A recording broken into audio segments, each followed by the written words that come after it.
नमस्कार। आज का एजेंडा में आप सभी का स्वागत है। मैं हूं बरखबरी। आज का एजेंडा में सबसे पहले नजर डालते हैं देश और प्रदेश की उन तमाम बड़ी खबरों पर जो आजकल सुर्खियों में बनी हुई हैं। बीजेपी आज जारी कर सकती है पहली लिस्ट। महागठबंधन में सीट बंटवारे पर अभी भी फंसा पेच। लालू परिवार पर आज आईआरसीटीसी मामले में तय होगा आरोप। ममता बनर्जी के बयान पर मचा सियासी घमासान और गाजा पीस डील पर आज होंगे साइन। तो देखिए, ये कुछ तमाम बड़ी खबरें हैं जिन पर आज हम आज का एजेंडा में बात करेंगे। हमारे साथ कुछ संवाददाता भी जुड़ेंगे जिस पर हमें अधिक जानकारी देंगे। तो चलिए अपनी पहली खबर पर नजर डालते हैं। बिहार विधानसभा चुनाव 2025 को सियासी हलचल काफी तेज हो गई है। एक तरफ एनडीए में सीटों का बंटवारा हो गया है, तो वहीं दूसरी ओर महागठबंधन में सीट शेयरिंग को लेकर अभी भी माथापच्ची जारी है। आज दिल्ली में महागठबंधन के बड़े नेताओं की सीट शेयरिंग को लेकर बड़ी बैठक है। उम्मीद लगाई जा रही है कि इस बैठक के बाद महागठबंधन सीटों का ऐलान कर सकता है। फिलहाल एनडीए में सीट बंटवारे का फॉर्मूला तय हो गया है। इस बार बीजेपी और जेडीयू को बराबर 101 सीटें मिली हैं। 2005 के विधानसभा चुनाव के बाद ऐसा पहली बार हो रहा है जब बीजेपी और जेडीयू बराबर बराबर सीटों पर चुनाव लड़ रही है। इससे पहले हर बार के चुनाव में जेडीयू हमेशा बीजेपी से ज्यादा सीटों पर चुनाव लड़ती रही है। बीजेपी जेडीयू के अलावा चिराग पासवान की एलजेपी रामविलास 29 सीटों पर, उपेंद्र कुशवाहा की आरएलएम 6 सीटों पर और जीतन राम मांझी की पार्टी एचएएम 6 सीटों पर चुनाव लड़ रही है। तो देखिए, एनडीए में सीट शेयरिंग का जो फॉर्मूला है वो कहीं ना कहीं तय हो गया है। बिहार चुनाव को लेकर एनडीए में अब सीट शेयरिंग को लेकर बीजेपी और जेडीयू को बराबरी की हिस्सेदारी मिली है। बीजेपी और जेडीयू को हम आपको बता दें 101 सीटें मिली हैं। वहीं अगर हम लोक जनशक्ति पार्टी रामविलास की बात करें तो उन्हें 29, एचएएम को 6 और आरएलएम को भी 6 सीटें मिली हैं। बिहार चुनाव के लिए एनडीए में सीट बंटवारे का समीकरण क्या है वो भी चलिए जान लेते हैं। बिहार विधानसभा चुनाव को लेकर एनडीए ने सीट बंटवारे की घोषणा कर दी है। भाजपा 101 सीट पर, जेडीयू 101 सीट पर, एलजेपी रामविलास 29 सीट पर और एचएएम 6 सीट और आरएमएल 6 सीट पर चुनाव लड़ी है। तो देखिए, ये कुछ चुनावी समीकरण है। हम आपको ग्राफिक्स के जरिए भी बता देते हैं। तो देखिए, बीजेपी और जेडीयू को इस बार समान सीट मिली है। वहीं छोटी पार्टी आरएलएम और एचएएम को 6-6 जो सीटें हैं वो मिली है। इसी के साथ एनडीए का जो सीट शेयरिंग का फॉर्मूला है वो लगभग तय हो गया है।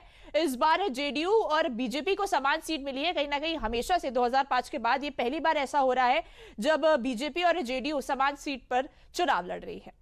बिहार चुनाव के लिए एनडीए खेमे में सीटों का बंटवारा तय होने के बाद बीजेपी की ओर से उम्मीदवारों की पहली लिस्ट आज जारी की जा सकती है। दरअसल कल रविवार को बिहार चुनाव के मद्देनजर बीजेपी की केंद्रीय चुनाव समिति की बैठक दिल्ली में हुई, जिसमें उम्मीदवारों के नाम पर चर्चा हुई। इस बैठक में पीएम मोदी, अमित शाह, राजनाथ सिंह, जेपी नड्डा और बिहार के डिप्टी सीएम सम्राट चौधरी मौजूद रहे। खबर है कि बैठक में पीएम मोदी की अध्यक्षता में उम्मीदवारों के नाम पर मुहर लग गई है। बस ऐलान होना बाकी है। बता दें कि सीट बंटवारे के बाद से ही नाराजगी वाली खबरों से एनडीए सभी नेताओं ने दूरी बनाई है। इस बीच एनडीए के सभी दल एकजुट दिखाई दिए।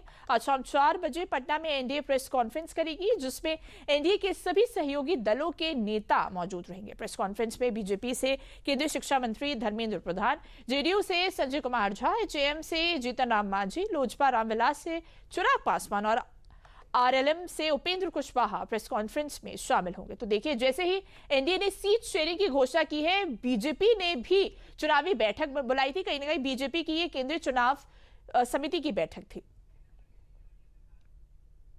बहुत ही अच्छा गठबंधन का टिकट का वितरण हुआ है और सीट शेयरिंग हुई है।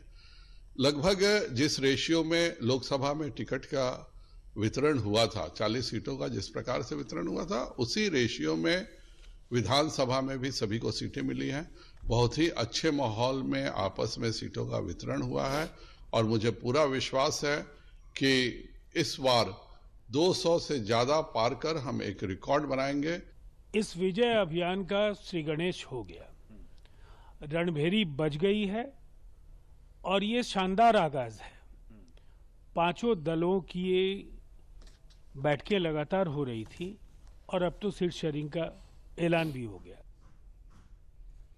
बिहार चुनाव को लेकर सीट शेयरिंग के मुद्दे पर एनडीए में तस्वीर साफ हो चुकी है, लेकिन महागठबंधन में अब भी पेच फंसा हुआ है।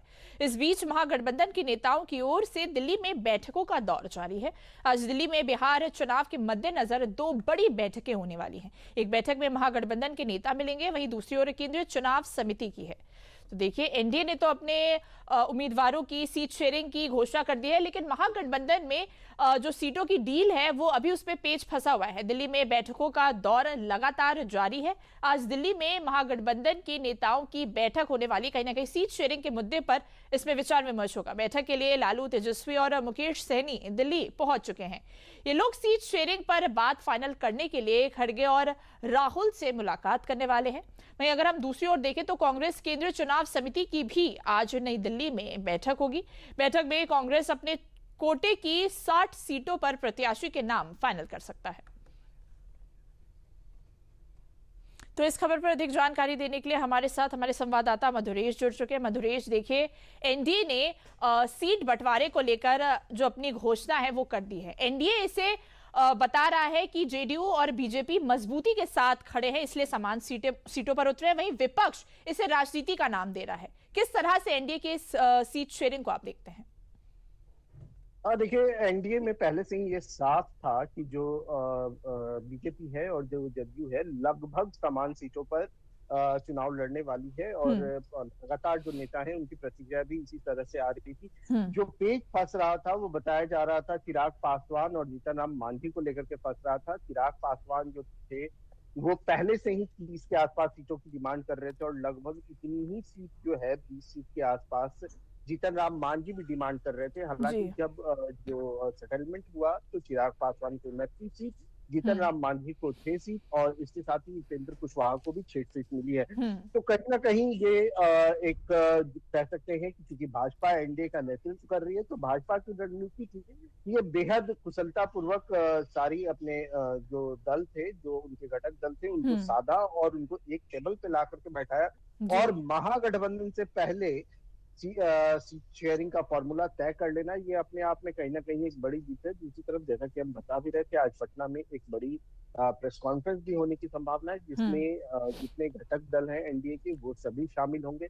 इसके साथ ही जो सूत्रों से अभी तक जानकारी मिली है उसके अनुसार, चूंकि पहले चरण का नामांकन शुरू हो गया है, तो बीजेपी पहले चरण में जहां जहां चुनाव है वहां कुछ कैंडिडेट की घोषणा कर सकती है। कुछ कैंडिडेट के नाम की घोषणा आज होने की संभावना है। हालांकि अभी तक पार्टी के तरफ से कोई इसकी पुष्टि नहीं की गई है, लेकिन जो भी हो, आज का जो प्रेस कॉन्फ्रेंस है ये बेहद महत्वपूर्ण होने वाला है, क्योंकि हमने देखा कि जिस तरीके से कल शाम को मुकेश सहनी, जो कि महागठबंधन के घटक दल वीआईपी के संस्थापक है, जिस तरीके से बिखरे हुए दिख रहे थे, और वो लगातार उन्होंने पोस्टर में भी बदलाव किया है। पहले वो महागठबंधन का जिक्र कर रहे थे अपने पोस्टर में, और अब जो है वो सिर्फ अपनी पार्टी का जिक्र कर रहे हैं, और ट्विटर पे और सोशल मीडिया पे लगातार इस तरह की चीजें लिख रहे हैं कि वो अपने रास्ते से अलग कर सकते हैं। तो कहीं ना कहीं जो महागठबंधन है वो साफ दिख रहा है कि अभी भी इंटैक्ट नहीं है, अभी भी महागठबंधन में सेटलमेंट नहीं हो पाई है।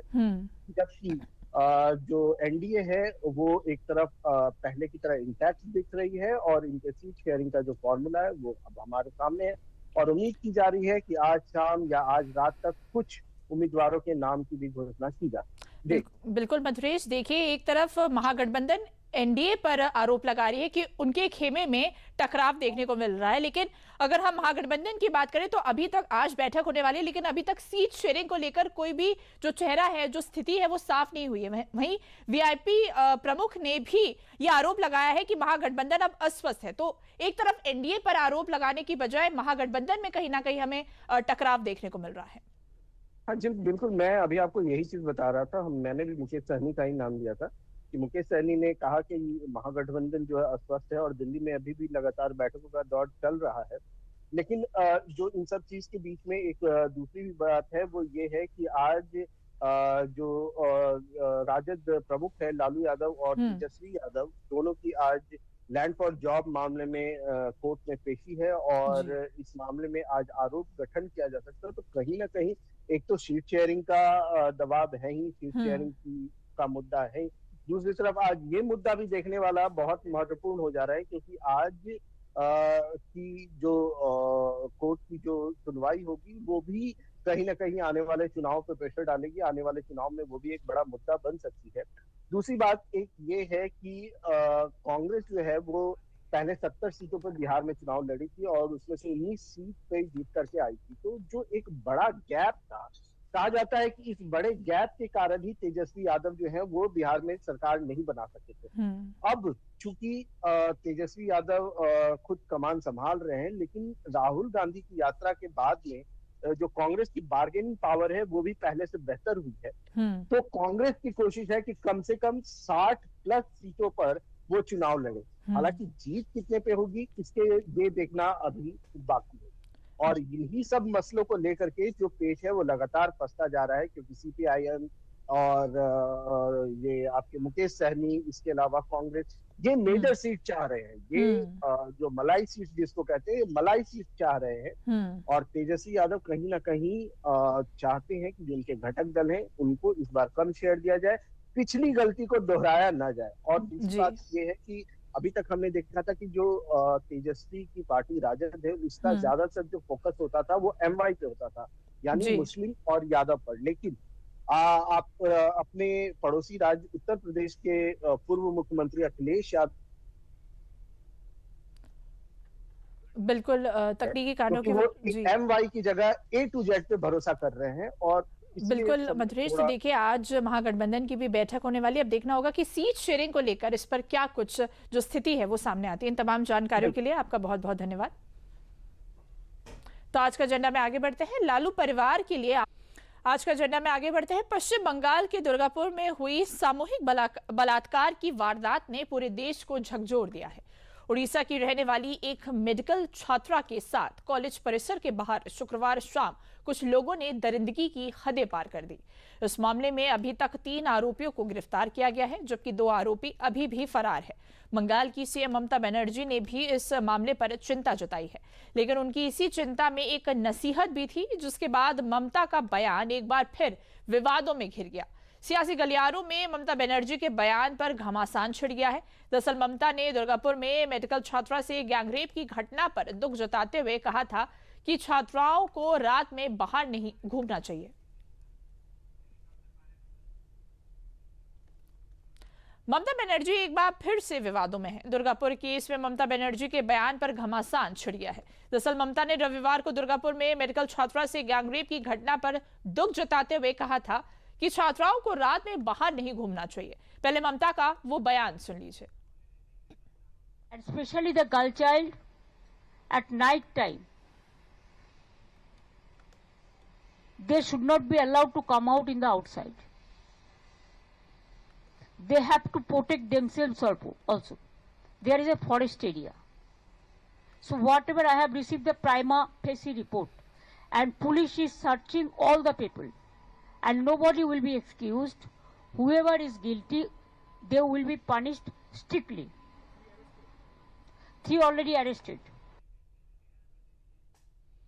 आज पश्चिम बंगाल में माँ, माटी, मानुष, महिला कोई सुरक्षित नहीं है। बेटी बचाओ नहीं बल्कि बलात्कारी बचाओ, ये ममता बनर्जी की सरकार का आंदोलन बन चुका है। और इसीलिए आज फिर से एक बार जिसे कहते हैं विक्टिम शेमिंग या विक्टिम ब्लेमिंग, लड़की की गलती थी कि वो उस समय पर रात में बाहर क्यों थी। अरे कानून व्यवस्था आपकी जिम्मेदारी है मैडम।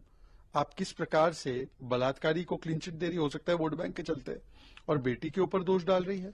बेटी की सुरक्षा करना आपकी रजिस्टर होने के बावजूद ममता बनर्जी इस तरह के बयान दे रही हैं। एक और इतना बड़ा दुष्कर्म हुआ है। एक महिला छात्रा जो छोटी सी लड़की है उसके साथ बाकायदा सामूहिक बलात्कार हुआ है, और उस पर ममता बनर्जी का क्या कहना है? उनका कहना है कि लड़कियों को, बच्चियों को देर रात निकलना नहीं चाहिए। यानी कि अपनी कानून व्यवस्था जो पूरी तरह से चरमराई हुई है, जिसके तहत जो अपराधी हैं उनको संरक्षण दिया जा रहा है, उस पर कुछ भी लगाम लगाने की कोशिश ना तो कर रही हैं, ना देख रही हैं कि कितनी बड़ी वहां पे गलतियां हो रही हैं। हालांकि विवाद बढ़ने पर अपने बयान पर पश्चिम बंगाल की सीएम ममता बनर्जी ने सफाई दी है। ममता ने कहा कि मीडिया ने मेरे शब्दों को तोड़ मरोड़ कर पेश किया। आप मुझसे एक सवाल पूछते हो, मैं उसका जवाब देती हूं। इस तरह की राजनीति ना कराएं। दुर्गापुर गैंगरेप केस का पूरा मामला क्या है, चलिए वो भी जान लेते हैं। तो देखिए, शुक्रवार को ये मामला हुआ था। पश्चिम बंगाल के पश्चिम बर्धमान जिले के दुर्गापुर का ये पूरा मामला सामने आया है। दुर्गापुर में 10 अक्टूबर को मेडिकल स्टूडेंट का गैंगरेप किया गया था। पीड़ित अपने एक पुरुष दोस्त के साथ डिनर करने गई थी। ये रात 8:30 का पूरा मामला है। वापस लौटते समय 3 लोगों ने उसका रास्ता रोक लिया। छात्र का जो दोस्त था वो उसे छोड़कर भाग गया और आरोपियों ने उससे दरिंदगी करी। गैंगरेप केस में पुलिस ने 3 आरोपियों को अब तक गिरफ्तार कर लिया है और 2 आरोपी अब तक फरार हैं। जयपुर में आज केंद्रीय गृह मंत्री अमित शाह विशेष कार्यक्रम में शामिल होंगे। वे सीतापुर स्थित जयपुर एग्जीबिशन एवं कन्वेंशन सेंटर यानी कि JECC में आयोजित 6 दिवसीय राज्य स्तरीय प्रदर्शनी का उद्घाटन करेंगे, जो नए आपराधिक कानूनों पर केंद्रित होगी। इस अवसर पर मुख्यमंत्री भजनलाल शर्मा और कार्यवाहक मुख्य न्यायाधीश संजीव प्रकाश शर्मा सहित कई गणमान्य अतिथि मौजूद रहेंगे। प्रदर्शनी के माध्यम से कानूनों की जानकारी आमजन तक पहुंचाने का प्रयास किया जाएगा, जो राज्य के लिए महत्वपूर्ण कदम माना जा रहा है। तो देखिए, नए आपराधिक आज का एजेंडा में आगे बढ़ने से पहले लेते हैं विराम। कब तक आप ऐसे फ्यूचर का टेंशन लेकर चलते रहेंगे? LIC के न्यू पेंशन प्लस के साथ अपनी पेंशन का प्लान बनाइए, क्योंकि ये प्लान आपके फ्यूचर के लिए मार्केट लिंक्ड वेल्थ क्रिएट करता है। और तो और इस प्लान में गारंटीड एडिशंस के साथ पेंशन पाने के कई ऑप्शंस भी हैं, so that you grow young and tension free. LIC, हर पल आपके साथ। तो आज का एजेंडा में आगे बढ़ते हैं। बैठक में सीएम योगी ने बैठक में विंध्य और बुंदेलखंड क्षेत्र के हर घर में नल से शुद्ध जल की आपूर्ति सुनिश्चित करने के लिए मुख्यमंत्री योगी आदित्यनाथ ने अधिकारियों को दिशा निर्देश दिए हैं। क्या कुछ दिशा निर्देश दिए हैं मुख्यमंत्री योगी आदित्यनाथ द्वारा, चलिए आपको बताते हैं। तो देखिए, फेज 1, फेज 2 और फेज 3 की परियोजनाओं को 15 दिसंबर तक लागू किया जाएगा। 90% तक पूरी हो चुकी परियोजनाओं को इसी साल पूरा करने का लक्ष्य है। 75% तक पूर्ण हो चुके कार्य को मार्च 2026 तक पूरा करने का लक्ष्य रखा गया है। तो देखिए, सीएम योगी ने हर घर में जल पहुंचाने के मिशन को लेकर साफ तौर पर कह दिया है कि 75% तक पूर्ण हो चुके कार्य को मार्च 2026 तक पूरा करने का लक्ष्य रखा गया है। गोमती पुनर्जीवन मिशन का भी उन्होंने ऐलान किया है, जिसमें पीलीभीत से गाजीपुर तक ये जो मिशन है वो चलाया जाएगा। फेज 1, फेज 2 और फेज 3 की परियोजनाओं को 15 दिसंबर तक पूरा किया जाएगा। 90% तक पूरी हो चुकी परियोजनाओं को इस साल के अंत तक पूरा कर दिया जाएगा। तो देखिए, सीएम योगी की बड़ी पहल, कहीं ना कहीं जल जो है वो बुनियादी सुविधा है, इसको पूरा करने के लिए मुख्यमंत्री योगी आदित्यनाथ ने ये ऐलान किया है। 90% तक पूरी हो चुकी परियोजना को इस साल पूरा करने का लक्ष्य जो है वो रखा गया है, जल जीवन मिशन और हर घर जल योजना के अंतर्गत। बैठक में सीएम योगी ने राज्य में चल रही जल जीवन मिशन हर घर नल योजना की प्रोग्रेस रिपोर्ट भी जानी है। क्या कहानी है रिपोर्ट की, चलिए वो भी जान लेते हैं। तो देखिए, जल जीवन मिशन और हर घर नल योजना के अंतर्गत राज्य में कुल 90,223 करोड़ की लागत की योजना क्रियान्वयन है। इसमें 63 सतही स्रोत और 548 भूजल स्रोत आधारित योजनाएं भी शामिल हैं। अब तक 85,364 गांवों के 1.98 करोड़ परिवारों को नल कनेक्शन मिला है। फिलहाल 34,274 गांव में नियमित जलापूर्ति की जा रही है। तो देखिए, जल जीवन मिशन और हर घर नल योजना के अंतर्गत जो मुख्यमंत्री योगी आदित्यनाथ ने वो तमाम ये जो प्रयास है वो किए जा रहे हैं। अब तक 85,364 गांव को 1.98 करोड़ परिवारों को नल का कनेक्शन मिल चुका है। कहीं ना कहीं जल को बेहद जरूरी माना गया है। प्रदेश में जल जीवन मिशन योजना की स्थिति को लेकर रविवार को मुख्यमंत्री योगी आदित्यनाथ ने लखनऊ में अधिकारियों संग बैठक की और जिलेवार स्थिति स्पष्ट करने के निर्देश भी दिए हैं। इस दौरान सीएम योगी ने विंध्य और बुंदेलखंड क्षेत्र के हर घर में नल से शुद्ध जल की आपूर्ति सुनिश्चित करने के लिए 15 दिसंबर 2025 तक की समय सीमा तय की है। सीएम ने कहा है कि इस अवधि तक न केवल नल कनेक्शन लगाया जाएगा बल्कि थर्ड पार्टी ऑडिट भी करा लिया जाएगा। बैठक में नमामि गंगे, ग्रामीण जल आपूर्ति विभाग, जल निगम और विभिन्न कार्यदायी संस्थाओं के वरिष्ठ अधिकारियों ने विस्तृत रिपोर्ट सीएम के सामने पेश करने की रखी है। बैठक में जल जीवन मिशन का कार्य कर रही विभिन्न एजेंसियों के प्रतिनिधियों भी उपस्थित रहेंगे। तो देखिए, जल जीवन मिशन परियोजनाओं की समीक्षा कर रहे हैं।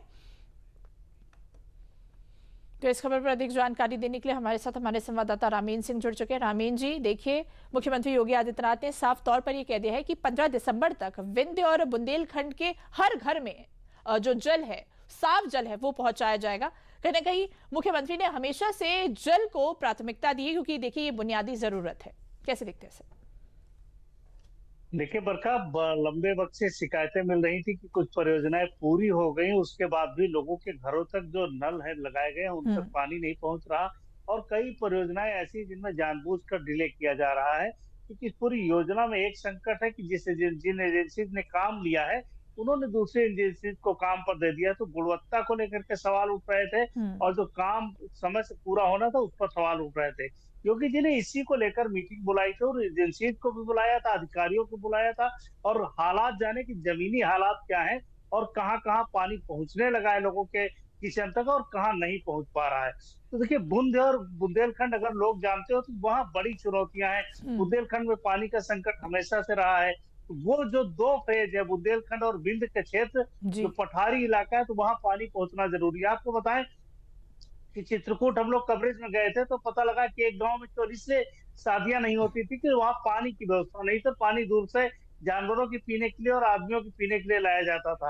अब स्थिति ये है कि वहां पानी पहुंच रहा है और लोगों की शादियां हो रही, लोगों का जीवन थोड़ा आसान हो गया और महिलाओं का जीवन गरिमापूर्ण आसान हो गया, क्योंकि महिलाओं को दूर तक पानी लाने जाना पड़ता था, किचन का काम उनकी जिम्मेदारी पर था।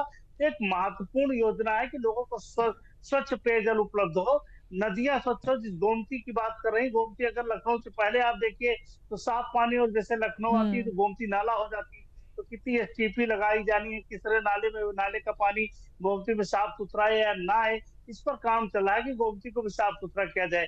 तमाम अन्य नदियां भी हैं जो साफ की जा रही है। तो 2 तरीके से पानी का इस्तेमाल किया जा रहा। जैसे बुंदेलखंड और बिंद में क्या है कि आप बोरिंग से पानी नहीं मिल पा रहा, क्योंकि पानी बहुत गहराई पर है, तो वहाँ नदियों से पानी जा रहा है। तो इस तरह की चुनौतियां हैं, लेकिन समय से काम पूरा हो और व्यवस्थित काम पूरा हो, भ्रष्टाचार ना हो और लोगों को लगे कि सरकार ने हमारे घर तक पानी पहुंचाया, इसलिए मीटिंग ली गई थी। बरखा, बिल्कुल रामीन जी, इसी के साथ मुख्यमंत्री योगी आदित्यनाथ ने थर्ड पार्टी ऑडिट की भी बात की है।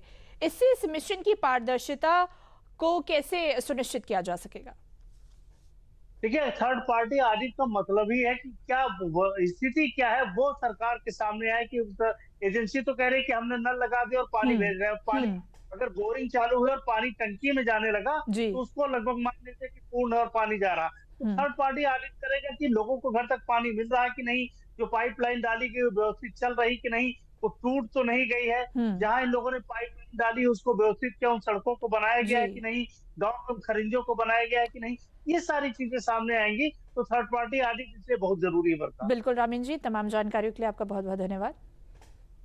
तो आज का एजेंडा में आगे बढ़ते हैं। मिस्र में आज यानी सोमवार को गाजा पीस समिट होने जा रही है। लंबे समय से हमास और इजरायल के बीच छिड़े युद्ध को खत्म करने के लिए ये बैठक काफी अहम है। इस मीटिंग में दुनिया के 20 देश शामिल होंगे। अमेरिका के राष्ट्रपति डोनाल्ड ट्रंप इस वार्ता की मिस्र के राष्ट्रपति के साथ मिलकर सह अध्यक्षता करेंगे। इस मीटिंग के लिए भारत की ओर से विदेश राज्य मंत्री कीर्तिवर्धन सिंह भाग लेंगे।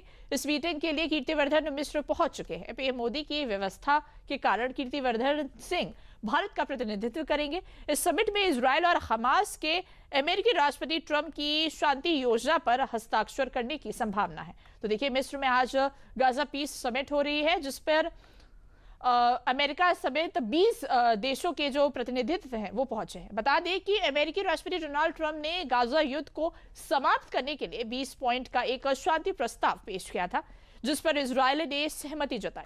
वहीं हमास ने अभी भी आधी हामी ही भरी है। इसी बीच राष्ट्रपति ट्रंप आज पहले इजरायल पहुंचेंगे, इसके बाद वो मिस्र का दौरा करेंगे। साथ ही आज ही इजरायल और हमास के बीच कैदियों की अदला बदली भी शुरू की जाएगी। तो देखिए, आज हमास और इजरायल के बीच कैदियों की रिहाई शुरू होगी। हमास को आज दोपहर 12 बजे तक सभी इजरायली बंधकों को रिहा करना होगा। हमास 48 बंधकों की रिहाई करेगा, जिसमें 20 जीवित बंधक और 28 मृत बंधक शामिल होंगे।